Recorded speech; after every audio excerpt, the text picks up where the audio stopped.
Muy buen día para todos. Mi nombre es Alejandro Vela. En nombre de la Fundación Tequendama Horse Connection les damos la bienvenida.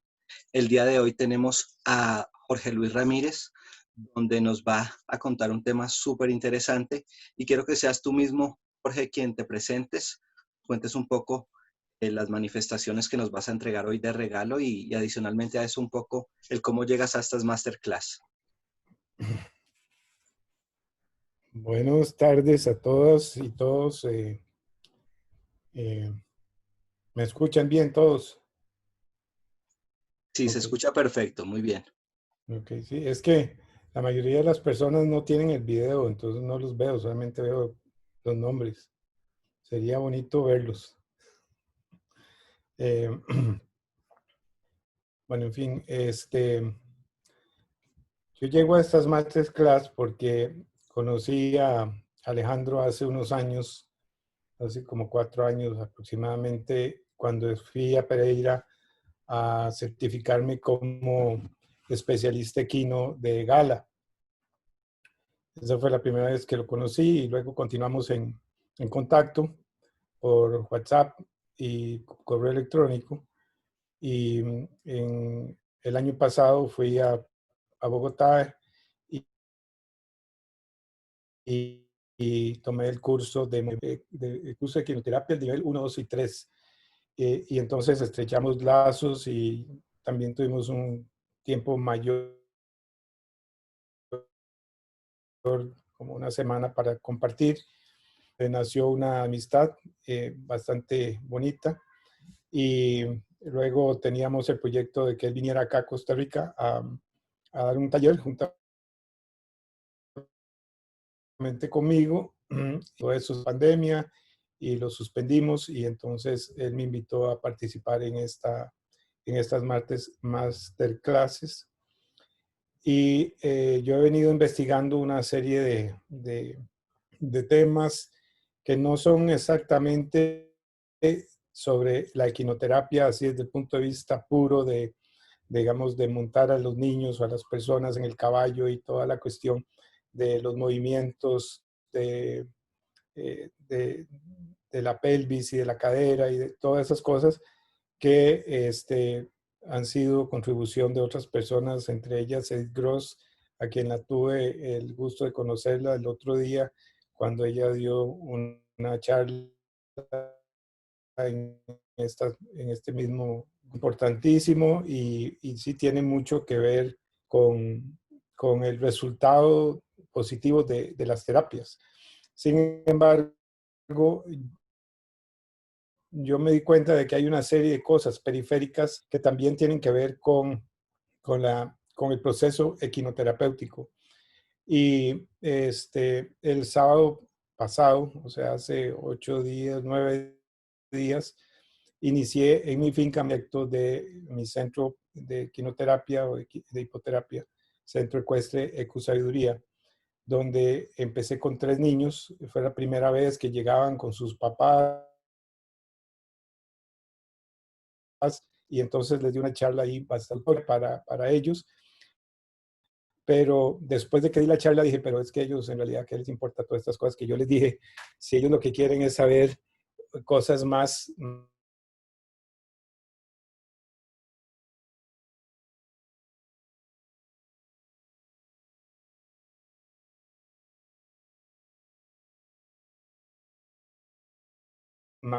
directas hacia ellos, un accidente o alguna cosa que pueda poner en peligro la salud de sus hijos.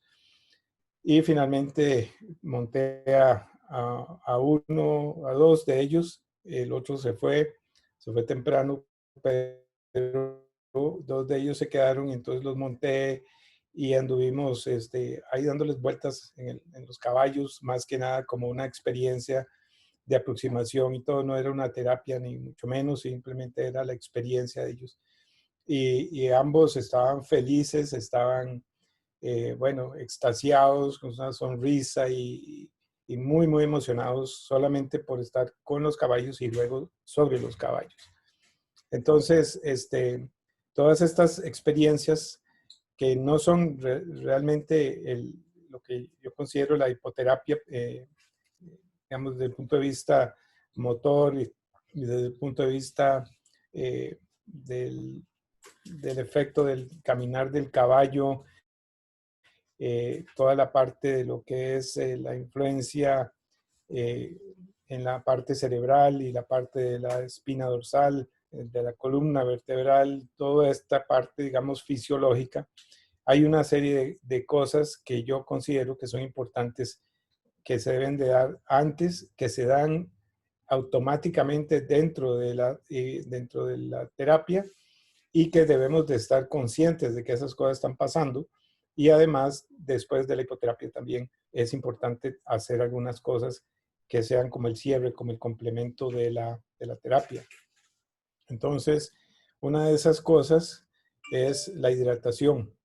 Y entonces voy a compartir de una vez ya la pantalla para empezar con la, con la materia de hoy, que es la hidratación. Esta es la segunda parte de una charla anterior que di antes, hace como un mes va a ser ya, que se llamaba el agua y su importancia en la hipoterapia como un medio de comunicación. Y lo que sucede es que el agua no solamente es un solvente o es una sustancia que nos, digamos, nos resulta útil para muchas cosas, entre ellas para lavar, para cocinar, para bañarnos y para otra serie de cosas, sino que el agua es también un transmisor de energía, es un transmisor de mensajes de información que el agua recolecta. Y entonces la cosa se va empezando a complicar un poco y entonces se va complicando un poco porque no tenemos presente la importancia o lo que significa realmente el agua y de dónde vino y cómo es que la vida se dio en un ambiente acuoso y por qué fue eso. Entonces, eh, en esta segunda parte voy a retomar esos mismos conceptos, pero los voy a expandir un poco más. En la Biblia dicen, el principio el espíritu se movía sobre las aguas, o sea que el agua ya estaba antes de la creación. Esto es una cosa que llama mucho la atención, porque en ninguna parte, en ningún libro sagrado dice que el agua fue creada. Entonces eso le da una connotación muy especial al agua, para no decir mística. Y luego, eso es en el Génesis 1:1 y luego en el Apocalipsis, al otro lado del libro, dice en Apocalipsis 15, los versos 3 y 4, el segundo ángel derramó su copa sobre el mar y esta se convirtió en sangre como de muerto y murió todo ser vivo que había en el mar. Y en el 4, y el tercer ángel derramó su copa sobre los ríos y sobre las fuentes de las aguas y se convirtieron en sangre. Bueno, esto suena un poco drástico y fuerte, pero vamos a ver una cuestión acá, porque en realidad no sabemos qué es agua.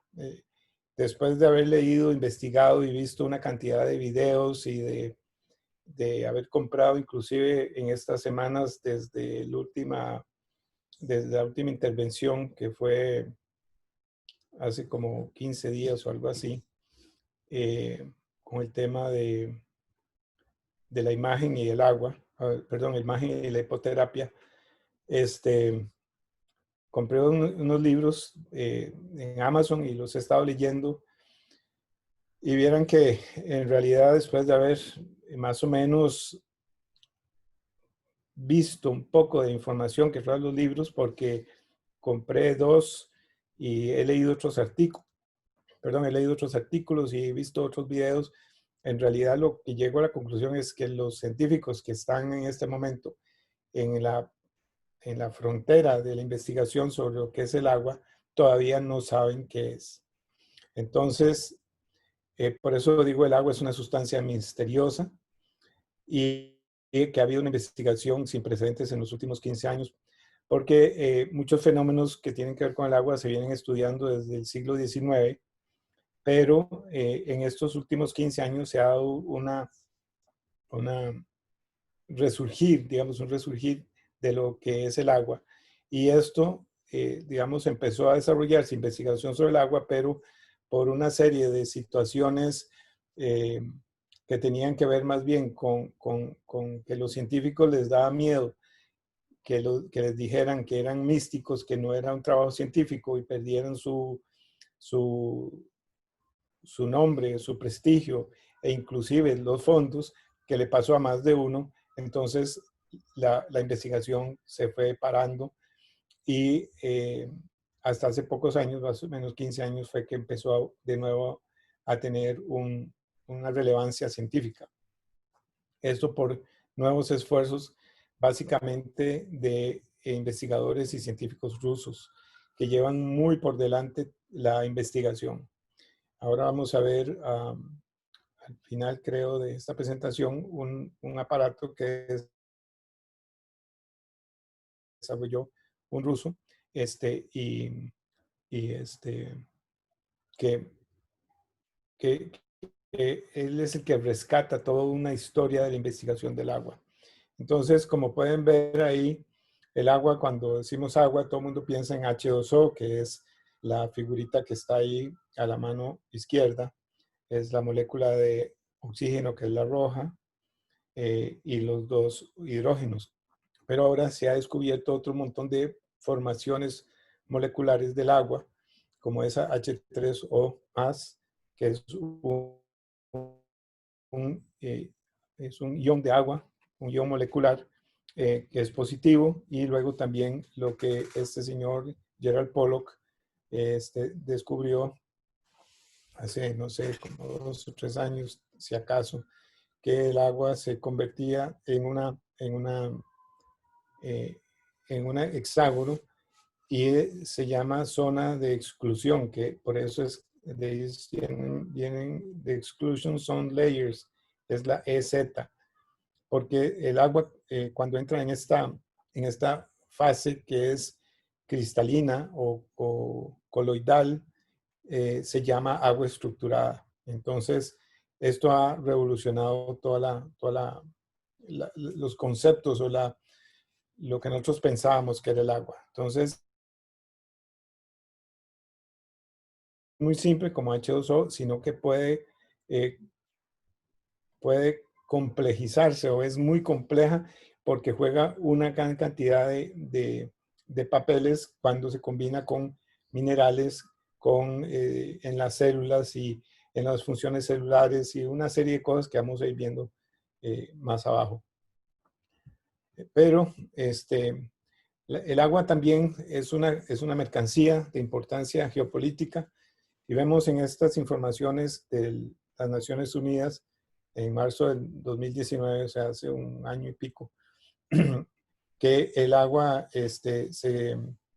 se convierte en algo conflictivo porque no hay suficiente agua potable, salubre, para 884 millones de personas y el acceso al agua eh, y, y su saneamiento va a afectar a 2.500 millones de personas en los próximos años.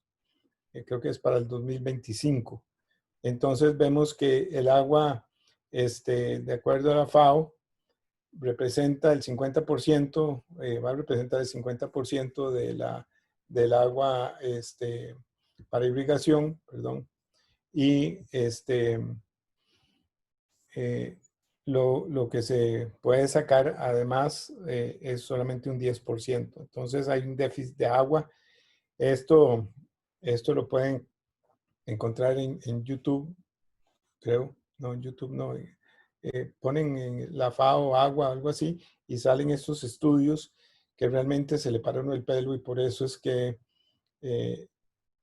la alusión al Apocalipsis 15, 3 y 4. Informe del Banco Mundial no es nada alentador. Para el 2025, alrededor de 1.800 millones de personas vivirán en países o regiones con escasez absoluta de agua. Entonces, digamos, en mi país, Costa Rica, donde llueve prácticamente todos los días y llueve a cántaros, llueve en cantidades enormes de agua, nosotros somos un país privilegiado por eso. Sin embargo, hay muchos lugares donde el agua o sea, no existe. Y el hecho es de que en estos países donde llueve tanto, contaminamos el agua a una tasa alarmante porque ni siquiera la tomamos en cuenta. Todo lo que se ensucia lo lavamos con agua, contaminamos agua. Es increíble las cosas que yo he visto en este país del desperdicio de agua. Entonces, el tema del agua no es un tema light en lo más mínimo, más bien es un tema de mucha importancia y la complejidad del agua, que es muy dinámica, lo hace todavía más complejo. El agua se mueve en vórtices o embudos y remolinos, que es lo que vemos en los ríos, que esta pintura japonesa lo ilustra muy bien.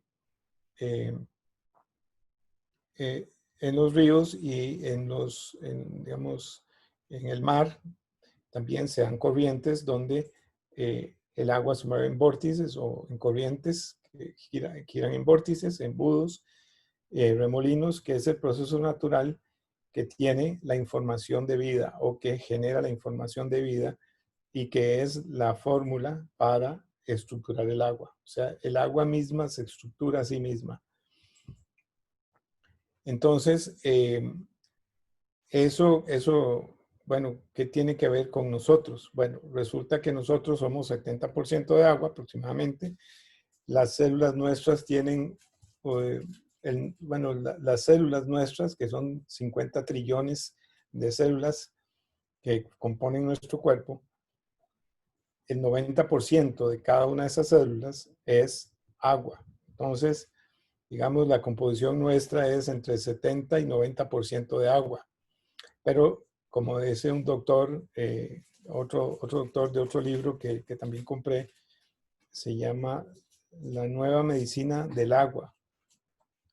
El doctor Cowan, él dice que él trabajó en una sala de emergencias y que cuando la gente llegaba, cortaban, él no veía que saliera el agua del cuerpo. Y claro, porque el agua, como vimos en las primeras, filminas, no se, tiene otros comportamientos, o sea, se transforma en ella misma. Y entonces lo que nosotros tenemos como agua, que ya lo había explicado en la charla anterior, es una sustancia gelatinosa, porque el agua al estructurarse se hace más densa, inclusive coloidal. Entonces, el agua de las células es la que nos, perdón, voy a quitar eso que no puedo leer aquí, la que no, la que nos permite o la que le lleva a las células la información para hacer las cosas que tiene que hacer. Y no solo el agua, sino que el agua combinada con una serie de minerales, que son los electrolitos, y otro lípidos y una serie de componentes que componen nuestro cuerpo que le dicen a las células qué es lo que tienen que hacer, cuándo hacerlo y cómo hacerlo. Entonces, también hay una cantidad de lo que se llama microbiota, que también se da en un ambiente acuoso, y esta microbiota es bacterias, virus, hongos y una serie de microorganismos, amebas, etcétera, que son parte de nosotros.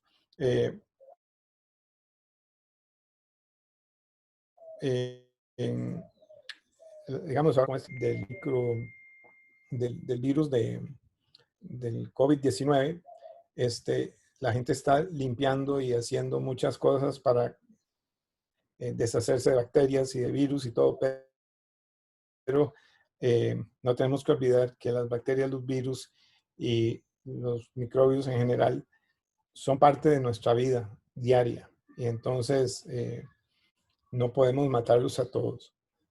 Y no sería sano tampoco.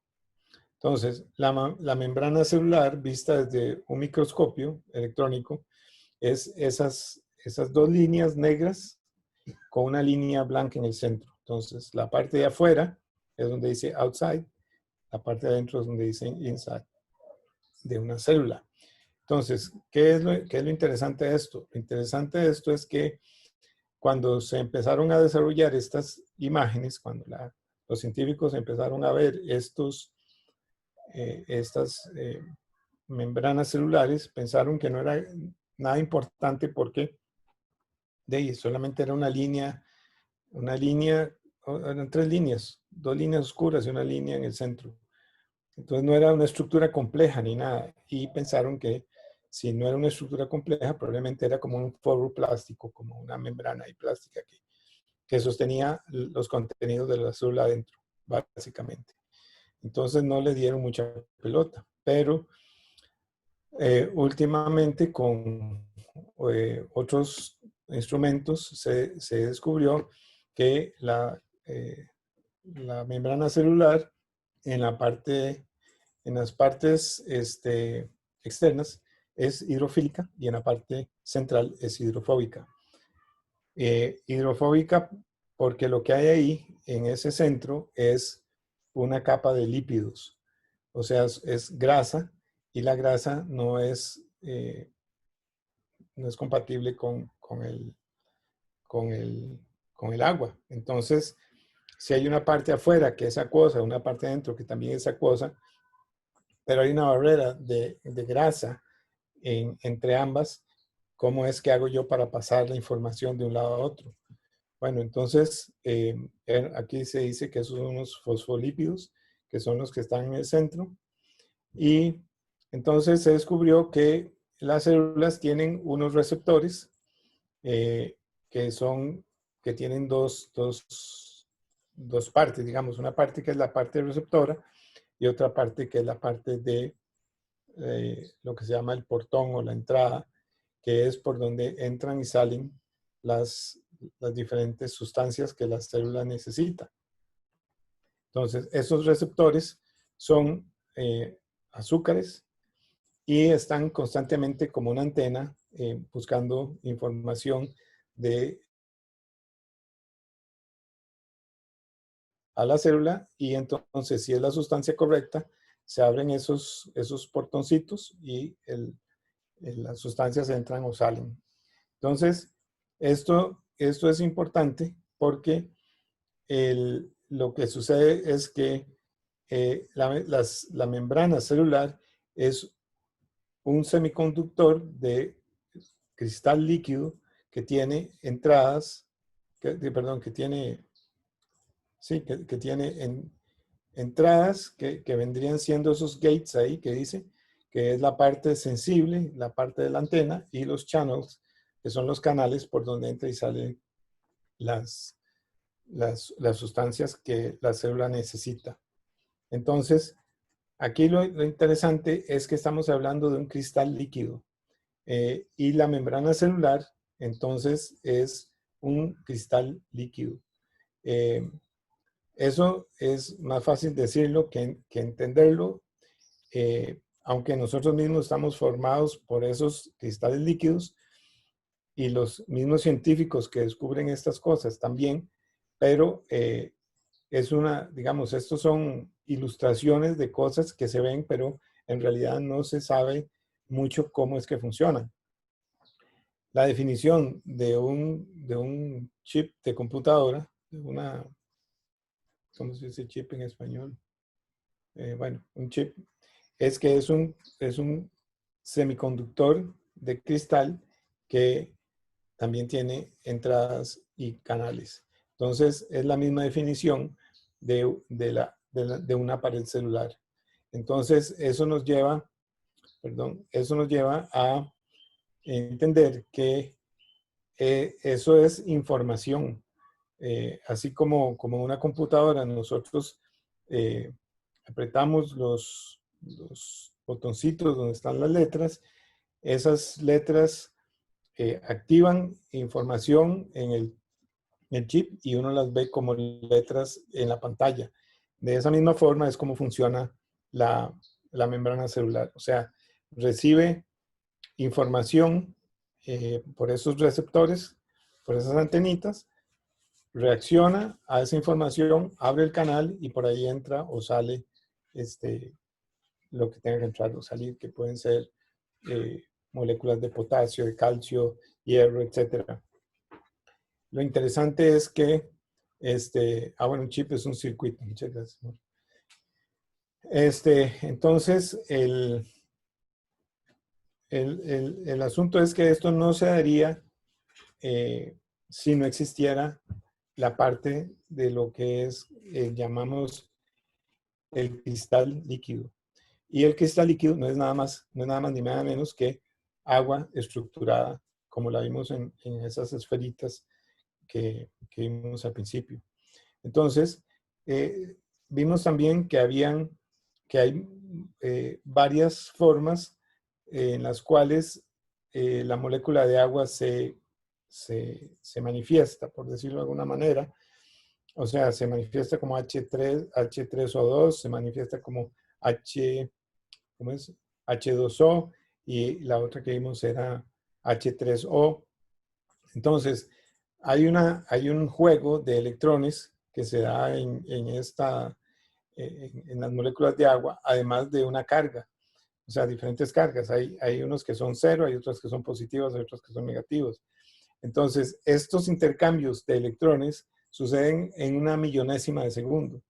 Y esos mensajes se transmiten produciendo vibraciones que impactan y crean oscilaciones o resonancias en las membranas celulares y en el citoplasma, que es la parte interna, produciendo reacciones en las células. Entonces, un estímulo que puede ser una amenaza a la vida, puede ser un auto que viene, puede ser una piedra o algún objeto que viene volando, algún misil. Eso sucede mucho en partidos de béisbol y de fútbol, cuando un jugador lanza la pelota y llega hasta el público y le cae a uno. Entonces es como una amenaza, como una sombra que viene. Cuando uno está en algún tipo de situación bélica o violenta, todas esas señales entran, más bien generan información, generan mensajes que son producto del cerebro, de la percepción, y entonces eso genera toda una corriente de mensajes que llegan hasta las células del cerebro, y entonces se produce una acción del sistema simpático o una reacción del sistema parasimpático en el caso de que todo esté tranquilo, todo esté bien. Entonces, eso ya empieza a tener un poquito más de sentido, porque si tenemos amenazas, sabemos que el sistema simpático se va a poner en acción, y ahora tenemos una idea de cómo es que eso funciona, porque esos receptores de señales van a reaccionar, y va a haber actividad celular a través de cristales de agua que ponen en funcionamiento uno u otro sistema. Entonces, cuando estamos con niños o gente o clientes, pacientes, en una sesión de hipoterapia, lo primero que yo recomiendo es que se haga una pausa, que se hagan respiraciones, que se haga meditación, que se haga algún tipo de visualización en todo el equipo, no solamente la persona, el cliente o el paciente, sino que los auxiliares y el terapeuta, y si pueden incluir al caballo, inclusive, porque el caballo va a sentir ese bajonazo en alerta, y él también se va a calmar. Hay ejercicios para los caballos también, que los calman. Ahí, digamos, yo practico una técnica que se llama, pucha, se me fue el nombre. Bueno, la cosa es que es una técnica para traer el caballo a dejar su estado de alerta. Y entonces el caballo se calma, entra en una respuesta más del sistema simpático que del parasimpático. Y entonces todo el equipo está en un nivel de relajación. Esto permite que los estímulos del caballo, ya desde el punto de vista neuronal, desde el punto de vista de la espina dorsal, de la columna, de todos los nervios, del cerebro, de la nueva creación, de la creación de nuevas conexiones en el cerebro, sea más efectiva, porque va a ser más sencillo que las células y el agua transmitan esas señales. Entonces, me parece a mí que vamos a tener un aprovechamiento mayor de la terapia en sí, del tiempo de la terapia. Y eso puede bajar los tiempos de tratamiento y puede tener resultados mucho más dramáticos, digamos, a corto plazo. Entonces, como les decía, las moléculas de agua se ha descubierto almacenan información, la recuerdan y la transfieren de manera inteligente. O sea, una célula no va a enviar una información si no es necesario. Y lo que ordena, o lo que más bien dicho, el inicio de una señal es una percepción nuestra del cerebro, ¿verdad? Que genera toda una reacción en cadena.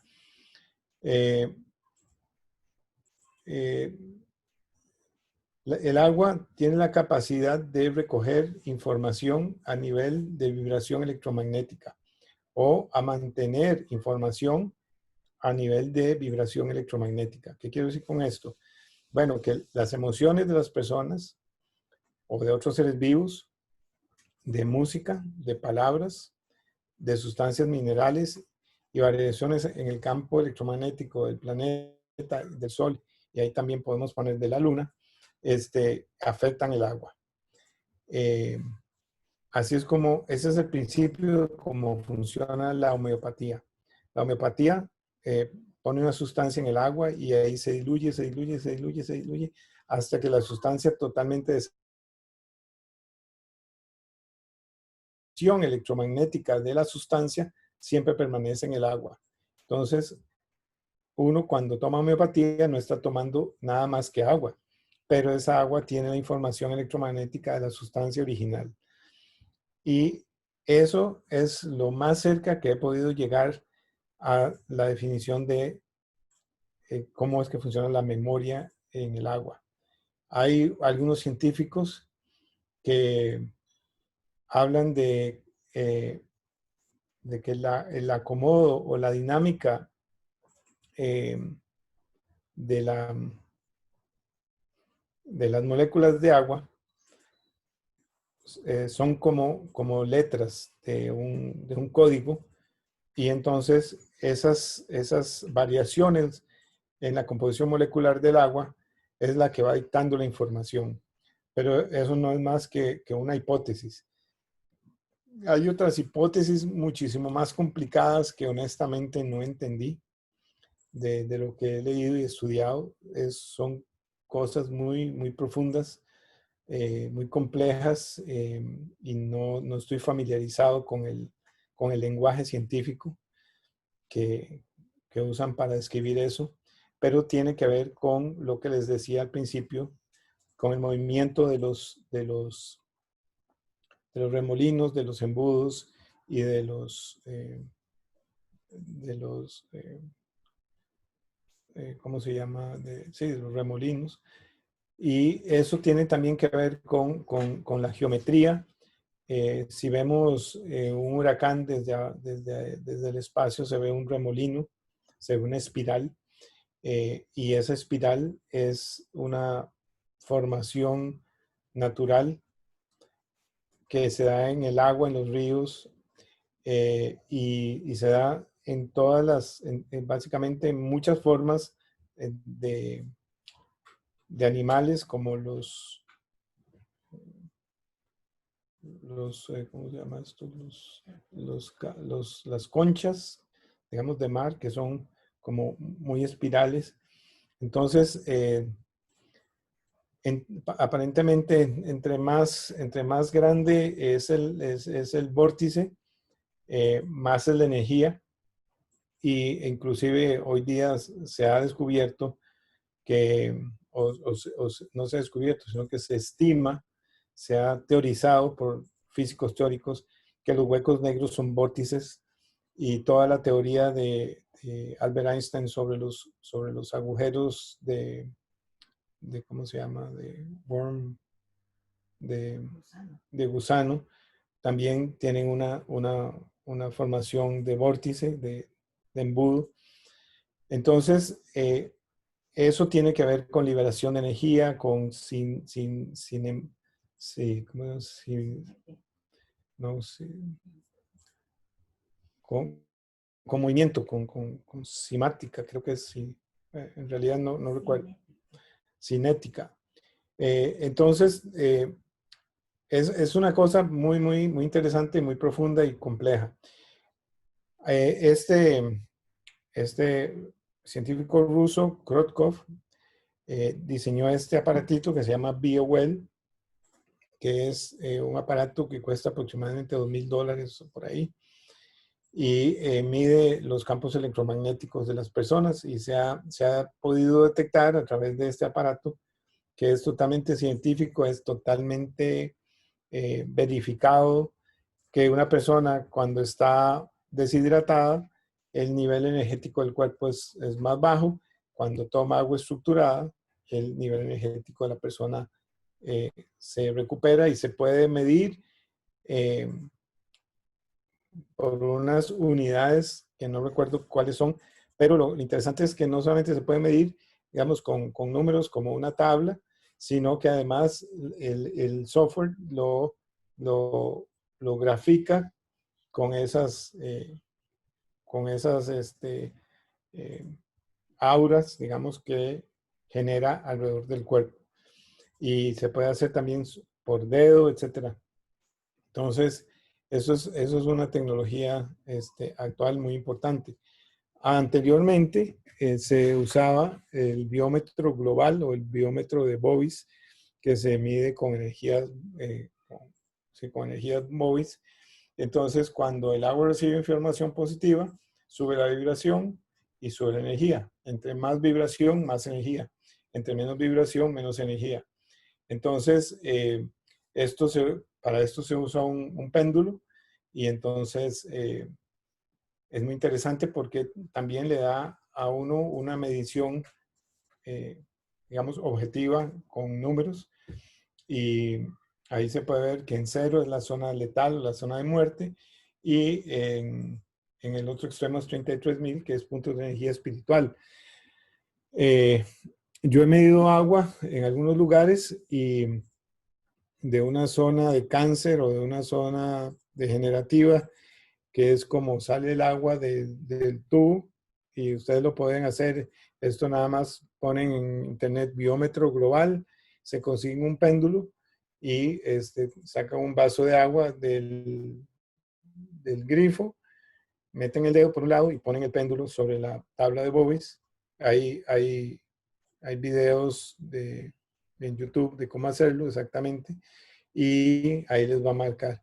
Y si el agua es del tubo, probablemente no les va a marcar más de 1,000 o si acaso 2,000, ¿cómo se llama? Unidades Bowie. Y si mueven el agua, si le hacen una agitación para que se forme un vórtice en el agua, solamente con eso sube a zona saludable o a zona bioenergética.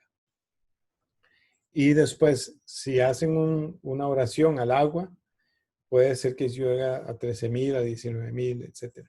Eso depende de la intención, del grado espiritual, del grado también de ¿cómo se llama? De, de fe que, digamos, cada uno de ustedes tenga. Eh, o el grado energético que cada uno de ustedes tenga. Eh, entonces, esto también es otra cosa importante que me parece que hay que hidratar al paciente. Y tiene uno que estar hidratado y tiene que el equipo completo estar hidratado. Porque esto lo que va a hacer es que va a permitir que la energía de la persona suba solamente por estar hidratada. Y eso es muy importante. Generalmente las personas estamos deshidratados el 90% del tiempo porque no tomamos agua. Y esto fue también parte de la charla anterior y del libro de, de Abad Mangeli, que es Usted no está enfermo, sino que está deshidratado, que también lo recomiendo.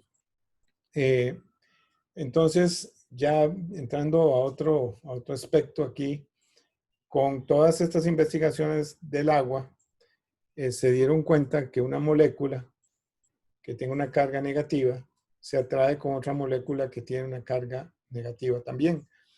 Y esto es contradictorio con todo lo que hemos estudiado sobre magnetismo, porque supuestamente dos cargas iguales se repelen. Pero como estas moléculas negativas estaban en un medio acuoso, donde habían cargas positivas que las rodeaban, entonces se atrajeron.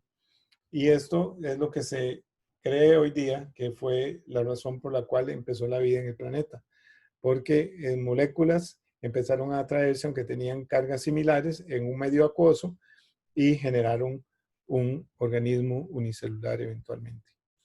Entonces, esto es un resultado que se ha verificado experimentalmente en masas condensadas y no solamente es la parte de la partícula, sino que además se necesita luz y agua y moléculas, ¿verdad? Para que se dé esa autoensamblación de masa condensada que eventualmente produjo un organismo unicelular y de ahí empezó toda la multiplicación hasta que llegamos hoy a nuestros días. Entonces, básicamente eso es lo que tengo para hoy. Y creo que se puede ver, espero que puedan ver la importancia, la trascendencia que tienen estas cosas dentro de una sesión de hipoterapia o dentro de cualquier terapia en realidad, porque muchos doctores están dándose cuenta de que a veces las personas no tienen absolutamente ninguna enfermedad, los síntomas son simplemente más de deshidratación y solamente con tomar agua ya, ya mejoran, o sea, desaparece el síntoma porque era provocado por una escasez de agua y básicamente eso es, Ale. Ok, Jorge, muchas gracias por tu presentación. Sé que pueden existir Hombre, muchas inquietudes, muchas dudas. Antes de eso, cuéntanos un poco dónde estás ubicado, dónde la gente te puede contactar, si estás dictando actualmente algún curso o algo así. bueno, en este momento estoy en Costa Rica. Obviamente no se puede salir del país porque están cerradas las fronteras, y así como las fronteras de otros países y no hay vuelos ni nada. Eh, en este momento estoy preparando un taller de 5 semanas. Bueno, es un taller que tiene una parte A, cada parte 5 semanas y cuesta $150, donde se ven todos estos temas que he estado tratando en estas charlas, en estas masterclass, que incluyen el electromagnetismo, eh, que incluye de dónde viene, cómo es que nos afecta, cómo es que podemos usarlo positivamente o ventajosamente en nuestros tratamientos. luego la parte de la hidratación también y la parte de la imagen. Eh, eh, hay otra área que también estoy integrando, que es la parte de la respiración. He estado estudiando cómo es que la respiración nos afecta y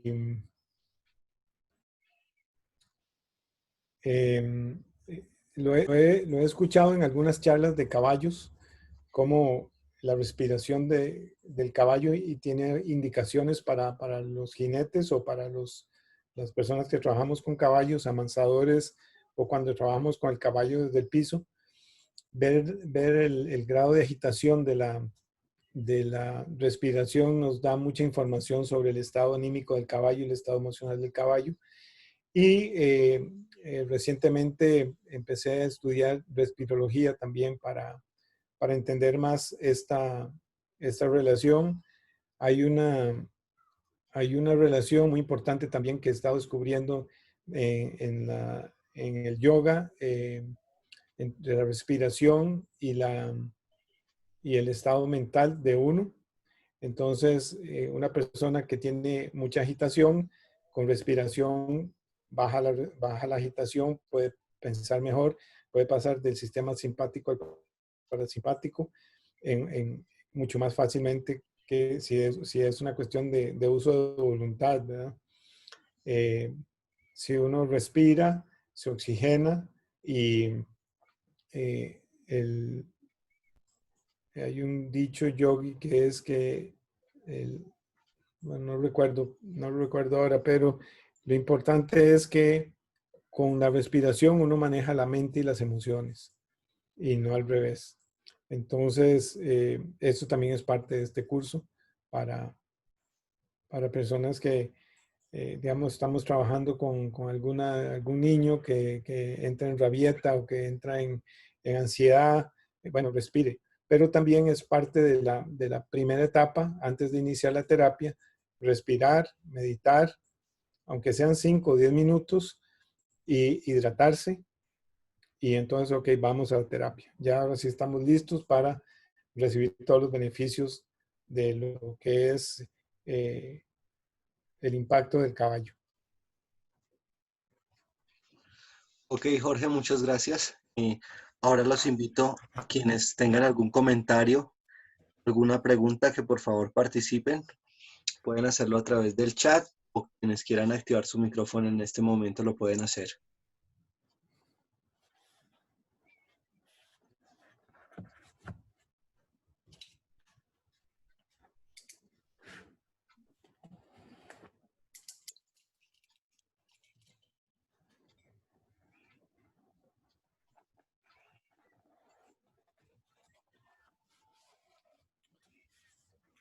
La vez pasada me preguntaron que cómo se hacía el agua, el agua estructurada. Bueno, yo compré esto que es un aparatito, es un estructurador de agua. Se los voy a enseñar.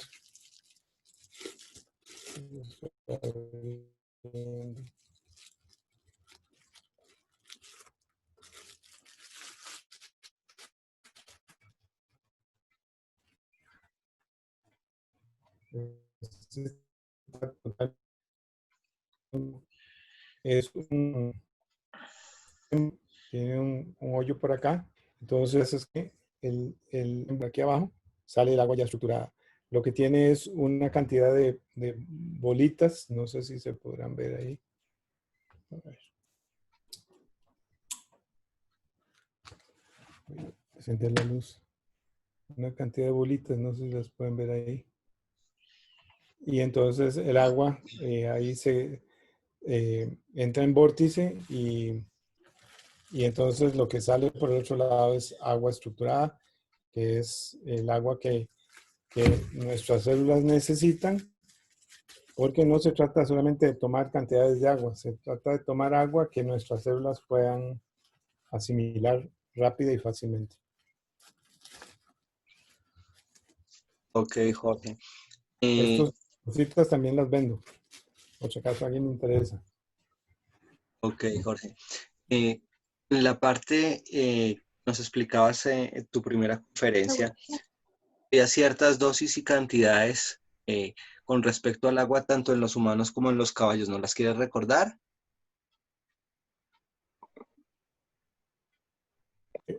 Sí,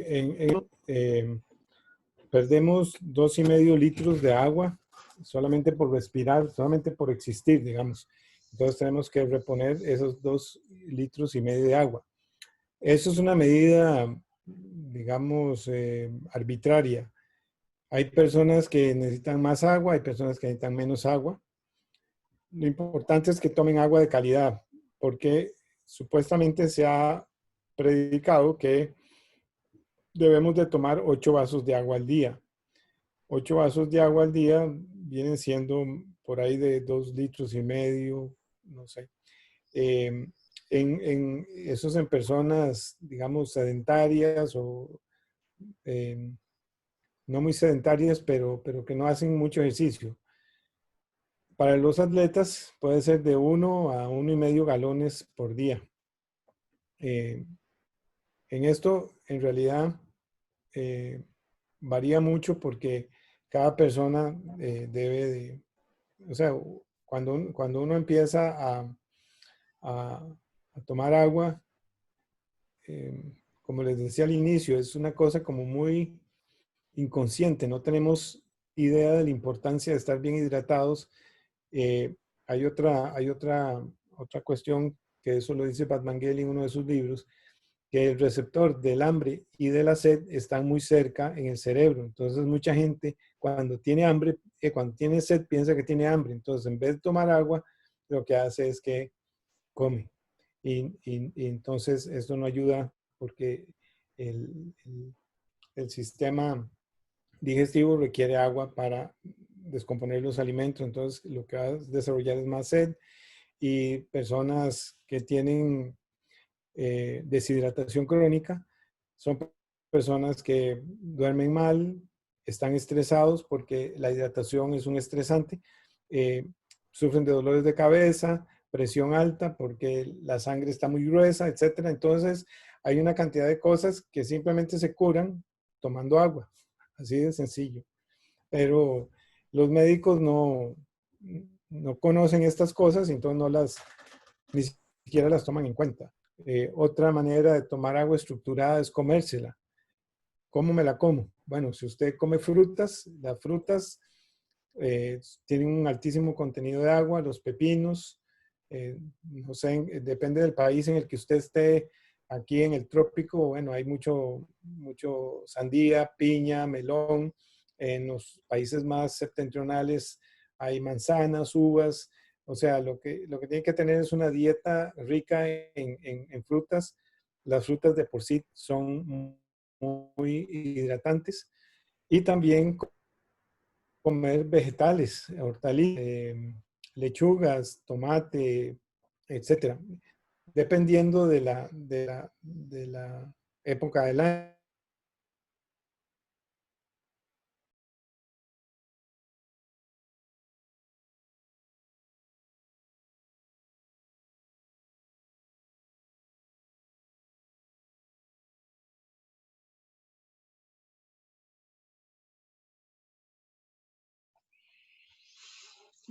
Recoger la información del vegetal. Entonces, se multiplica ¿cómo se llama? El beneficio de la sopa. Eh, no sé si habrá alguna otra consulta, otra pregunta. Sí, adelante, Marcela. Muchas gracias, Jorge. Sí, buenas tardes, Jorge de Argentina, te hablo. Perdón por mi pregunta, mi curiosidad respecto al agua, en los recipientes, por ejemplo, que en un bidón o en un vaso de agua se observan, depende del día, burbujas. Eh, Siempre está en la creencia que que está cargada el agua con energía positiva, o si tiene muchas burbujas es como que tiene energía negativa. ¿Es real eso? me entró la duda con respecto a lo que estaba hablando en cuanto a los electromagnetismo que tiene el agua. No sé si se entiende mi pregunta. Bueno, en realidad no lo entiendo muy bien, pero creo que te puedo responder lo siguiente con respecto a la diferencia entre una gota y una burbuja. Son exactamente la misma cosa, nada más que la gota tiene agua, digamos líquida, y la burbuja tiene agua gaseosa, pero son exactamente la misma cosa. Eso lo leí en un Sí, artículo del doctor Gerald Pollack. claro, por ejemplo, acá tomamos, porque no siempre el agua es potable, entonces se venden en bidones el agua para poder tomar. Entonces hay bidones de 20 litros, por ejemplo, que están llenos como de burbujas, y hay días que están llenos de burbujas y hay otros bidones que no están llenos de burbujas. Entonces, como se decía, que se captaba del ambiente también las energías que el agua capta del ambiente. Pensé que podía ser las energías que capta el agua del ambiente, si esto es real o es ficticio, digamos, eh, esa creencia, ¿no? Eh, bueno, ya no es una creencia, ya es un hecho que se puede medir con, bueno, si te metes en internet y bajas el biómetro global o el biómetro de Bovis, lo imprimís y lo que haces es que pones, a ver si puedo hacer aquí la simulado, digamos, aquí tenés el biómetro de Bovis y pones el agua y pones el, el- Péndulo. el péndulo y entonces el péndulo se va a mover hacia donde esté el valor de eso. Esa es una manera muy sencilla de hacerlo. Y tenés algo, digamos, que te dice qué nivel de energía. Ahora, sí que estos científicos han hecho, sobre todo el doctor ruso, Krotkov, que fue el que desarrolló e inventó el BioWell. Él ha hecho enorme cantidad de pruebas a agua embotellada y el agua embotellada, así como el agua del tubo de la mayoría de las ciudades, es agua que no tiene vida. Porque eh, el agua para tener vida tiene que moverse en vórtice, en remolino, en forma de embudo, tornado. Tiene que tener una formación de embudo. Inclusive, lo que se está buscando es que un tornado genere energía, una energía tan grande que destruye todo a su paso, eh, y que es la teoría de los dominios, pero hasta ahí llego. Ya de ahí ya no entiendo no entiendo los textos porque son muy complejos. O sea, ahí entran una serie de, de consideraciones moleculares y una serie de cosas y de energías y de electrones y cosas que se mueven y que nosotros no las vemos, pero están ahí. Y entonces me imagino que ellos hacen estos experimentos en lugares pequeños porque estamos hablando de básicamente de física cuántica. Estamos hablando de átomos y moléculas y de energías que se mueven muy rápidamente e inclusive impredeciblemente. Estoy recordando ahora que también vi un video donde una universidad alemana le da a 4 estudiantes una cantidad de agua de un bidón original, les dan una cantidad de agua a cada uno. Entonces, ellos miden el agua, eh, no sé con qué aparato, no lo dicen ahí, pero es algo así como este biómetro, como el BioWell, que da una imagen en una pantalla. Y entonces lo que se dan cuenta es que aunque el agua inicialmente era una sola, nada más que la dieron a 4 personas diferentes, el agua crea imágenes diferentes para cada uno. Y no hay ningún tipo digamos, de experimentación adicional, excepto que, ok, esta es su agua, ok, bueno, vaya, mídala. y la mide, y entonces la imagen que crea esa medición es diferente para cada uno.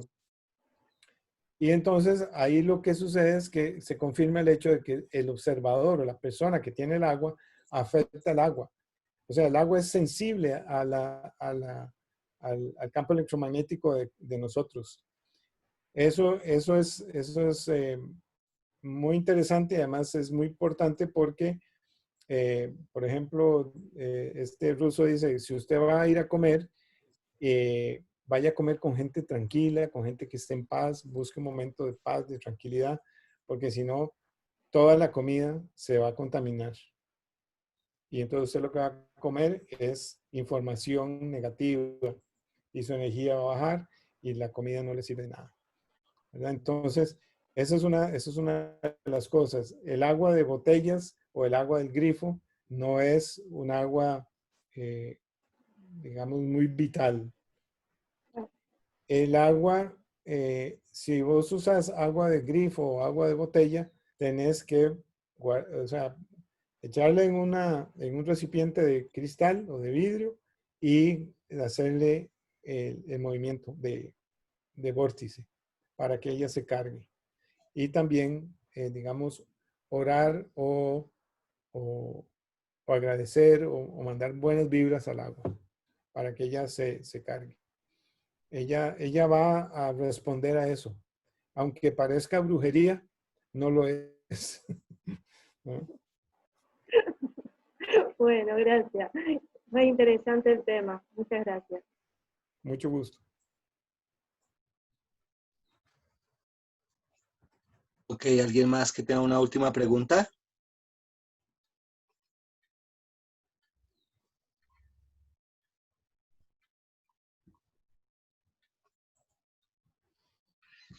Ok, Jorge, de verdad, muchas gracias por tu presentación. Y bueno, ahora vamos a la siguiente fase, que es la parte de la gratitud.